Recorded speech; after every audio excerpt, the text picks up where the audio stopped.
일본 정부가 내일 후쿠시마 제1원전 오염수 방류를 강행하기로 하면서 도쿄전력은 방류 준비 작업에 돌입했습니다.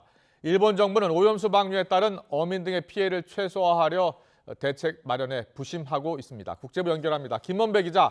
네, 국제부입니다. 네, 도쿄전력이 막바지 방류 준비 작업을 하고 있다고 하는데요. 방류는 어떻게 진행됩니까? 네, 도쿄전력은 어제 방류 시점이 결정된 이후 곧바로 방류를 위한 작업에 착수했습니다.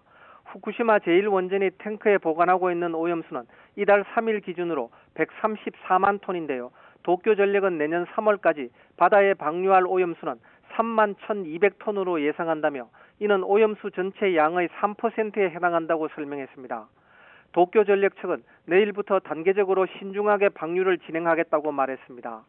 우선 가장 먼저 바다로 보낼 오염수 7,800톤 가운데 1톤을 바닷물 1,200톤과 섞어 수조로 옮겨 방사성 물질 3중수소 농도를 측정하는데요.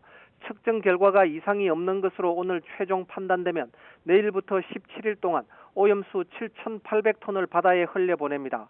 하루에 460톤씩 방류하는 겁니다.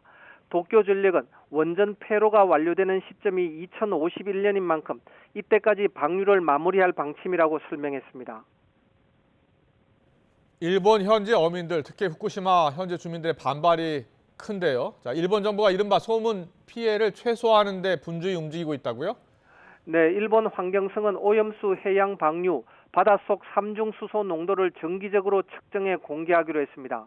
수산청은 오염수를 배출하는 해저 터널의 방출구로부터 4-5km 반경에 있는 어패류들을 대상으로 삼중수소 농도를 측정해 이틀 이내로 공표합니다. 일본 경제산업성은 오늘 오염수 방류의 안전성을 홍보하는 영상을 별도로 제작해 공개했습니다.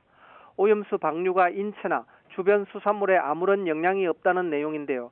특히 중국과 우리나라 등의 삼중수소 배출량을 그래픽 등을 통해 설명하면서 일본이 훨씬 양이 적다는 부분을 적극적으로 강조했습니다.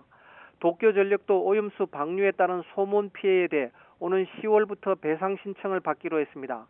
기시다 총리는 어제 관계 강요 회의가 끝난 뒤 방류 시점을 발표하면서 장기간이 걸려도 정부가 책임지고 어민들을 지원하겠다고 밝혔는데요. 어민단체들은 여전히 반대 입장을 굽히지 않고 있습니다. 어민들은 오염수 방류가 시작될 경우 정부가 소문 피해에 대한 충분한 지원이 있어야 한다는 점을 밝히기도 했습니다. 일본 정부가 오염수 방류 이후에 대책 마련에 부심하고 있는 가운데 어민들의 마음을 달랠 수 있을지는 여전히 미지수입니다. 지금까지 국제부에서 전해드렸습니다.